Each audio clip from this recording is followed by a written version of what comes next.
Bloomberg Audio Studios. Podcasts, radio, news. This is the Bloomberg Surveillance Podcast. I'm Jonathan Ferro, along with Lisa Abramowitz and Anne-Marie Hordern. Join us each day for insight from the best in markets, economics and geopolitics. From our global headquarters in New York City, we are live on Bloomberg Television weekday mornings from 6 to 9 a.m. Eastern. Subscribe to the podcast on Apple, Spotify or anywhere else you listen. And as always, on the Bloomberg Terminal and the Bloomberg Business app. We begin this hour with stocks rising as investors shake off the AI anxiety. Keith Lerner of Truist writing, there is a genuine fundamental reassessment underway. Added uncertainty points to higher volatility and a more bifurcated market. We remain overweight technology. Keith joins us now for more. Keith, welcome to the programme. How are you viewing the moves we've seen in the last month or so? Is this just a pure rotation, something you're comfortable with, or the kind of de-risking that makes you concerned? Yeah, well, good morning to you both. It's been a really interesting market. The first thing I'll just point out this morning, Jonathan, if you look at the S&P 500, year to date, we're up 0.03%. So we really have seen this rotation. We have about 4 sectors that are up double digits, and then 4 sectors that are down. The way I'm looking at this, Jonathan, is yes, this is partly a rotation. Obviously, we all know that tech had a big run last year, and now we're rotating out to partly cyclicals, and then we have staples on top of that. I also looked, and what's interesting is some of these sectors that are really up this year. If you look at materials and energy and real estate, and you throw staples in there as well, like the average market weight of these 5 sectors is around 3%. So I think it's a little bit of, again, rotation, a little bit of the cyclical side, and really just finding something that that's been being up and some catch up. And maybe lastly is, there's obviously the concerns about the AI disruption as well, and people are seeking areas that, are perceived to be less disrupted. Well, Keith, let's stay on the cyclical piece of this, because I think that's where it kind of gets confusing for people. If you look at the sector performance of the last week, the underperformance in financials and the banks on the S&P 500, and the outperformance in the defensive, say, staples and utilities, just how much of those moves reflect a so-called cyclical rotation? Yeah, no, that's why kind of go into this bifurcated market in a lot of different narratives. I think partly, if I think about the staples sector, first of all, what's driving that? Partly, the biggest individual stock in that sector is Walmart, and you can argue that's a quasi AI play that people think may be benefit, even though we know valuations have really moved up. The financials, I think, is a little curious. I think, some of these banks had big moves towards the end of last year, but it is somewhat curious. I think part of the lagging there is we've seen interest rates come down, and those interest rates coming down have helped some of the defensive areas, like utilities, like real estate, as well. I will say, if I take a step back, though, the technology sector, which has been hit this year, that sector in communications is about 40%. The earning trends in tech, over the last 4 months are by far the strongest of any sector. It's about 3 times the upward revisions relative to the S&P itself. So right now we're having, on one side, we're seeing, fear of disruption hurting tech. And then there's a lot of optimism about the economic uptick hurting some of these other areas as well. So it's kind of, like I said earlier, kind of a split market here. So how much, Keith, are you taking a look at some of the actual earnings performance of, say, certain software names, certain technology names, and saying, this looks like a good bargain, we're going to load up? Yeah, so the way our strategy, has evolved. Last December, we did upgrade the cyclicals. We went overweight industrials, and we did keep our legacy overweight positions in tech and communication services, which obviously are down this year. So, at this point, I do think that tech deserves the benefit of the doubt. We have to remember that the sector had really outperformed off the lows. Now, this kind of re-rating that we've seen has been pretty drastic. Back in October at the highs, the tech sector was trading for a PE multiple of about 32. That's now down to 24. And on a relative basis, that premium for tech relative to the broad market has moved down to about 12%. And relative to history, that's the lowest premium we've seen since 2020. So we still think at this point, tech deserves the benefit of the doubt. It is on an important technical level, the 200-day moving average. But all in all, I would say we're still sticking with tech. And I wouldn't be surprised if we start to see a little bit of move back into tech because it's already been disrupted as far as the valuations. Keith, I've noticed that you've sighed a couple of times. You're not alone. There are a number of guests who've come on and just started sighing because it feels like a pretty exhausting market, and it feels like one that's not being driven by a cohesive narrative. Does this just feel like whack-a-mole to you in terms of momentum trade? It does. I mean, money's just moving from one area to the next. The narratives keep shifting. And that's why, what I try to do in our work, our team tries to do, is just kind of zoom out, focus on, what are we actually seeing in difference in, fundamental trends, earning trends. We obviously also follow the technical trends as well. But I think in this backdrop, too, where the market's going from one area to the next, going back to simplicity and global diversification, within the U.S., outside, in different asset classes make a lot of sense because, look at the global markets. We have over 90% of global indices in uptrends.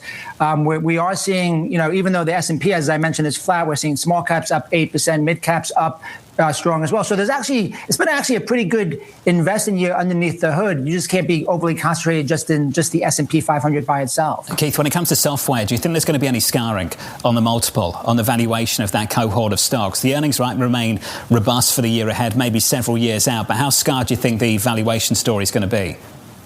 I think we've had a meaningful reset in valuations. I think it's going to be very tough to get back to any type of meaningful premium that we've been used to anytime soon because even though the earnings are strong, even if CEOs come in and say, hey, our earnings are really strong, it's hard to disprove about what will happen in 3 or 4 or 5 years. And now that's what the market is focused on. That said, on a short-term basis, the software sector has underperformed the overall market by the most since 2000. So I do think this sector is deeply oversold, ripe for a bounce, but I don't expect it to be new leadership because of that kind of inability to disprove the narrative longer term. But again, I think it is oversold here on a shorter term basis. That group of names on the S&P down by more than 20% so far year to date. Stay with us. More Bloomberg surveillance coming up after this.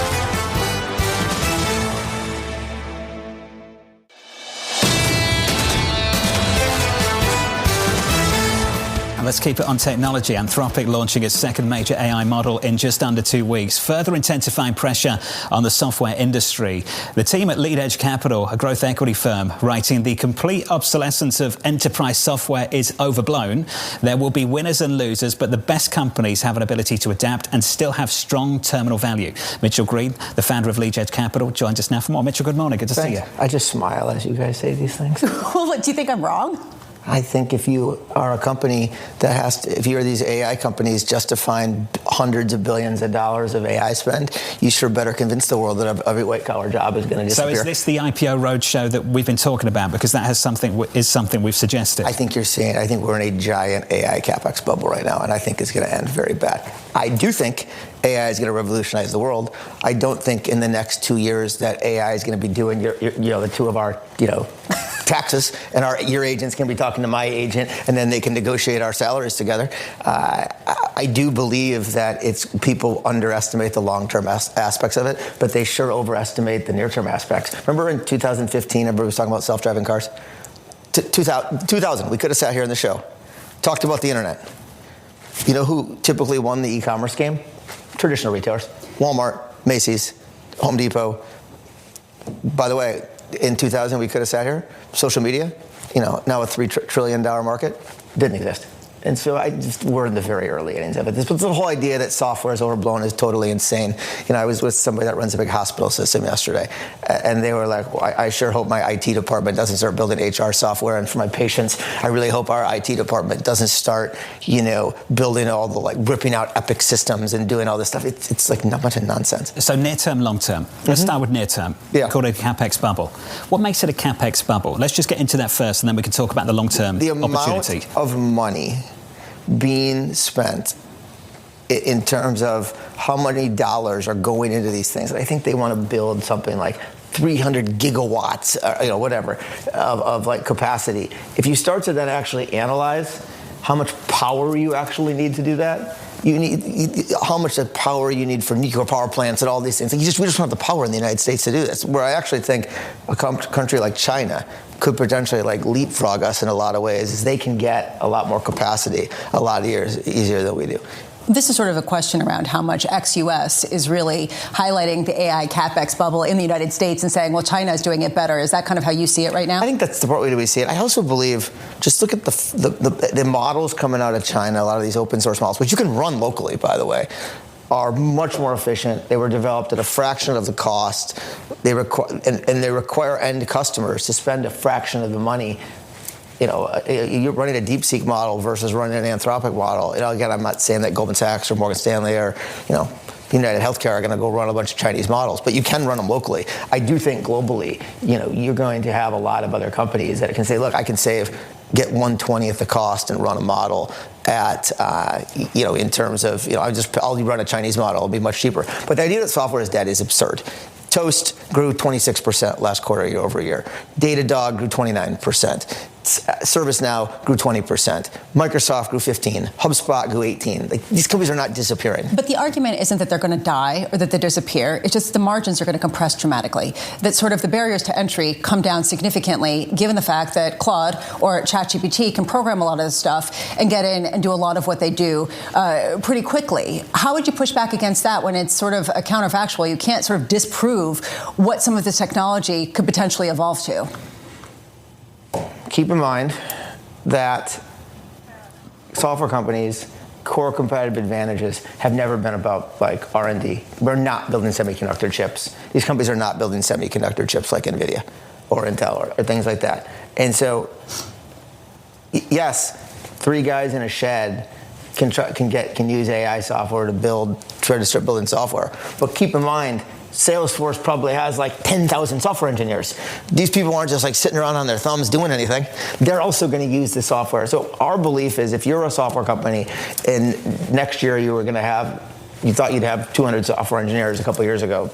We think you still should have 200 software engineers, but guess what? You should be able to build more code and more products with the same amount of people. We do not think it is a good idea for a company to cut their engineering count in half just because you can use Claude and stuff. You should be using Claude as well to produce more products, and then you can use your sales and marketing team, which can be even more efficient than it was before and be more productive to even sell more. So we think you very well could see a bunch of. Now, again, you will have companies that win, and you will have companies that lose. In the internet e-commerce, of 99 and 2000, Target won, Home Depot won, Walmart won, Amazon was created new. Guess what? Sears, Bed Bath & Beyond, Kmart, and a bunch of other retailers, Montgomery Ward and long list, went out of business. It's because those companies either were levered with debt and didn't innovate. The same thing will happen here. Mitchell, what do you think the bust is going to look like? You've called this a CapEx bubble. What do you think the bust will look like? If I could figure that out, I wouldn't be on TV talking about it. Well, I think that's what a lot of people are asking, watching as you describe it. What do I think is going to... we worry about some of the stuff in the private credit markets. We worry about some of the circularity things. But Palantir was upgraded today. It's an amazing company. We could argue if it's the right valuation or not, or any of these companies, but Alex and the team have built and we don't own the stock, have built an incredible business. You are going to see a huge amount of companies. There will be winners and losers like there are, but the whole idea of a whole industry going away is crazy. Think about the number of people in Bloomberg. You could argue people aren't, this week people aren't all the media companies are going to go out of business. It's just not going to happen. You're going to be able to do more. You're going to be able to be more informed when you're on the air, things like that. You said something earlier that got my attention, new business models and things we haven't even begun to think about. Yes. Can you describe the kind of opportunities that are opening up already that you and the team have identified? Well, we think you're going to see a lot of things around healthcare. So we're an investor in a company called Pacemate. It makes cardiac monitoring software. If you put a pacemaker in your body, that device has to send data to the end to your doctor. Now, what the company has right now is a bunch of people in the service center that they can each person can monitor so many devices. Now, can you use they're using AI to be able to make it more efficient, so they can onboard more and more cardiac clinics and not add as many people to do it. Which companies are most susceptible to a AI CapEx cycle bubble bursting? The data center companies. For sure. I think people are going to overbuild data centers or not be able to get power to data centers. Just go look what happened in the telecom bubble when they overbuilt capacity. The issue here is, that's what's a little bit different about it, is in the fiber bubble, the overbuilding of fiber, they just capped the lines and came back 10 years later.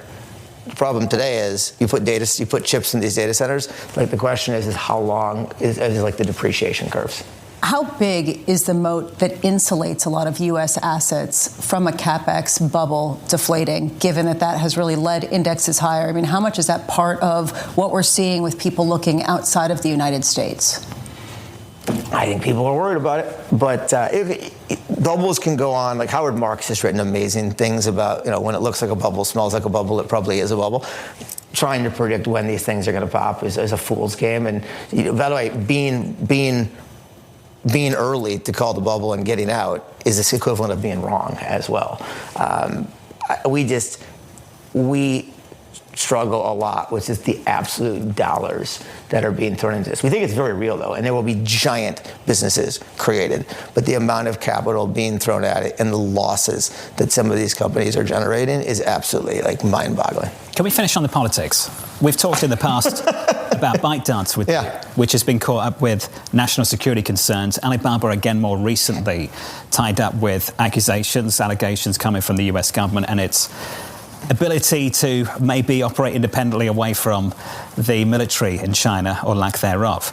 I wonder what that opportunity is going to look like in the years to come for you, and the kind of risk you'd be willing to take in China with the opportunity around the AI story, if it is of the utmost importance to national security to beat China here in the US. I think it's going to continue to be an issue. Both countries need to learn to work together, though. We're both too, and I think you're starting to see it. Like 2 years ago, 18 months ago, it was like, if you look at stocks like Alibaba or Tencent, they've doubled off the lows. I think it's the market understands that both countries need to figure out how to work together. Otherwise, 1 + 1 = 4. It's not the reverse. And so, but I do believe that both countries are going. You're going to see tons of this stuff, like, oh, you can use this NVIDIA chip, you can't use this chip. Restrictions on these things. It's not holding you back from investing in Chinese tech, though. We historically have the stuff we've done in China has historically been giant businesses that generate giant amount of profit along the way. We were investors in Alibaba, but when we invested in Alibaba, it had billions of profits. Tencent Music was a huge business. Ant Financial is a huge business. ByteDance is a gigantic business. And so we like to joke that if a Chinese company gets to us in New York, they sure flew over a lot of people to get to us. And so we're not investing in the early stage. You can go talk to Neil Shen and guys like that are incredible early stage investors. Stay with us. More Bloomberg surveillance coming up after this.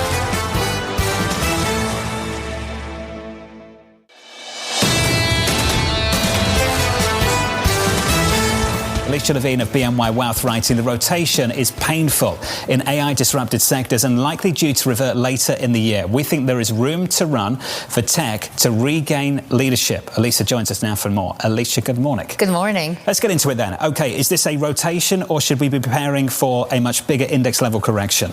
So there's a clear rotation, and the rotation started November 1st of last year, very clear, and that is because of two things. One, the spending in the AI-related names is now eating up a lot of the free cash flow, which was the story of why you wanted to own these names. They were seen as bonds, throwing off cash, and so you could get the higher multiple, you drive the margin of the entire S&P through these names. When that story changes, if 92% of the free cash flow is going towards CapEx, that's a different story. So then you have questioning of the narrative, and this started back in November of last year because that's when we had earnings season. We saw the ratcheting up in some of these names, where all of a sudden, maybe it's not helping the business model, maybe they're not driving revenue from it. And so there's the questions. That's what we're seeing. And the other thing that's happening is we have a great macro backdrop globally, U.S. and globally. And so you have the cyclical rotation. Get out of the names where you're not quite sure the CapEx is going to get you anywhere, and go to where you have growth and lower valuations, and everybody's ignored. And that's the story. So I think there's pain on the index to remain, but 70% of the S&P is above the 200-day moving average. You would not know that actually it's quite a strong market underneath the index level. And I think this is going to remain for a while. Having said that, there's clear, you can get reversion to the mean all throughout the year. And I'd say the issue now, of course, is the consensus trade is get out of tech and go into cyclicals. That is the consensus trade. Go rest of world, go emerging markets, go Europe. So now everybody's talking about that. And in the meantime, the dollar has not weakened any further since the Kevin Warsh announcement. Well, let's get to the consensus trade. What does the recent performance, and I stress recent performance of banks and discretionary, tell you about that trade?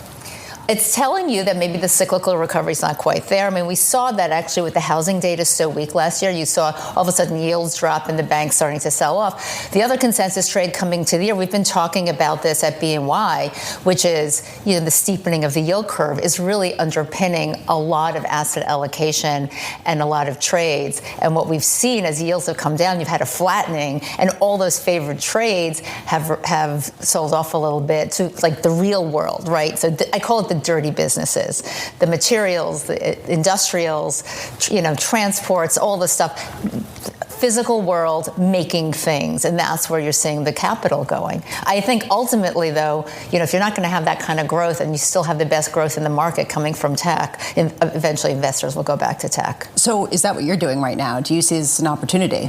So we've already reallocated. Into the end of the year, we had that massive outperformance of rest of world in the first quarter of last year. And we said for the rest of the year, we just think that the U.S. is going to catch up on this. So we sat still. We sat still because we were very convinced that the U.S. was going to outperform the rest of the year. And in fact, that's what happened. But in the last year, we did move allocation into the rest of world emerging markets. We're very bullish on emerging markets because of the global growth, because there's been a global central bank cutting of rates. So you're getting the growth coming in now, and the dollar is weaker. We don't think the dollar weakens much further, but we don't see a massive reversion to dollar strength here. That's good for emerging markets. So we like it on the debt side and as well as the equity side. Is the money coming out of the United States because it's being pulled for the opportunities, or pushed because people are worried about what Mitchell Green was talking about with some sort of CapEx bubble that seems like it's just destined for losses and potential contagion? Look, I think the market's done a good job in re-rating that risk, right? So if you think about what's happened just on the Mag 7, those names have been re-rated, and the disrupted sectors have been re-rated as well. But I just want to make one point about money coming out of the U.S. Money's coming into the U.S. for the U.S. equity market. It is the allocations that are also moving around a little bit. I think that it's not just the fear of AI, but the sense that there's opportunity. So it's not a running away, it's a running towards. If you think about the underperformance of rest of world since 2010, there's a lot of catch up to do. And so there's excitement about the opportunities, not necessarily the CapEx is going to kill the U.S. market. We don't see that. We think that the re-rating has done a good job in preventing actually the bubble from happening. You've seen the Eurozone bank run over the past 3 years. I was going through the numbers. 2023 up 23%, 24 up 23%, 2025 up 80%. If you're thinking about that trade now, so much of that trade has already happened in Europe and the financials. They've had a massive run over the previous 3 years. Yeah, but now they've got materials companies, and suddenly the ball has shifted in terms of what the story is. And this is a reason why it feels a little bit like whack-a-mole and follow the crowd, because right now the tide is shifting and it really benefits the FTSE. You've pointed this out, the idea that that's really the mining and metals companies that are based there. And how much does that catch up come from other places and now? Two names in South Korea. Yeah. I mean, talk about concentration in the US. How much concentration risk am I taking abroad at the moment? Well, we've talked about this all the time last year when everybody was talking about concentration risk in the U.S. market. Actually, compared to global markets, the U.S. market was not as concentrated as Japan, as Korea, as Germany, as France, much less concentrated in the U.S., at the top 10 being about 38 to 40%. Germany, you've got 50%. Korea, you've got something like 50 to 60%. Japan as well. So there's concentrated risk in every global market. It's not that it's not a risk. It's that it's not unique to here. And so what's here is that you've got to keep corporate margins high. Now, the most recent quarter that's reported, the fourth quarter, highest operating margins ever Okay, so we keep on ticking higher. That keeps the multiple in that 20 to 21 times range. We don't think that's expensive. That we think that's reasonable. And earnings for the 5th quarter in a row are coming in at double digits, far outpacing estimates. This is the fundamental for the market. We see the S&P ending the year about 7,600. You have to put a price target on it, sure. So we do. But that doesn't mean it's going to be an easy walk. We always thought this year was going to be a nonlinear year. And as I like to say to my field, nonlinear means up and down, right?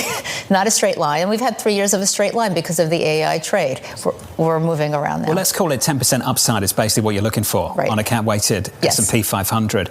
People have questions about that. Right. And this will be the number one, I think, is that can you have a prolonged rotation without the index level being dragged down? So right now we have a technical issue in the market in the sense that the technicals are starting to deteriorate. You look at a chart of the S&P, it's gone nowhere for 3 months. It's sitting at the 200-day moving average. So that's the issue, right? Like you have technicals that can take over as well. What I like to look at is, okay, technicals are technicals. The fundamentals tell me where I'm going for the next 12 to 18 months.